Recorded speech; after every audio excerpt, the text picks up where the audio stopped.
Hi everyone, I'm Jane Harvey, and I'd like to jumpstart today talking about some of the things St. Paul wrote in his letter to the Colossians. Verse 15, He is the image of the invisible God, the firstborn of all creation.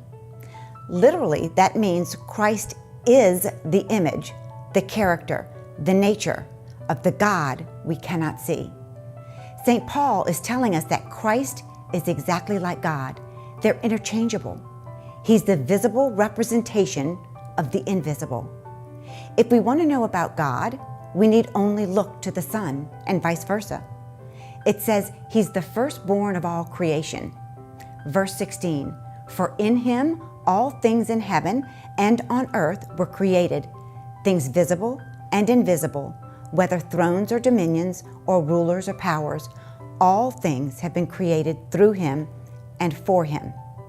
So, He created it all. It was all created through Him, but it was also created for Him.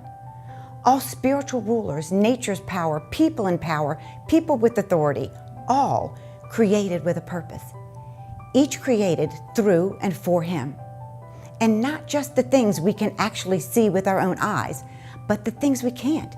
And obviously, God has quite a bit happening that we can't see, including all of what heaven is and the things that go on there. He wants us to know He created it all. Verse 17, I love this one. He Himself is before all things, and in Him all things hold together. So He existed, He was there before anything was made, and He continues to come before us today.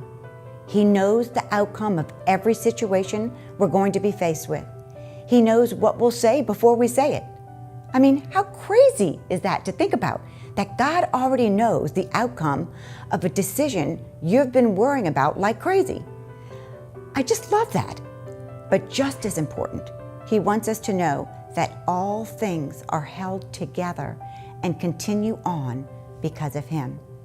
So today, let's thank Him for showing us who and what He is, and for reminding us that who and what we are is utterly and completely sufficient through and because of Him. Go bless someone today, and I'll see you next time.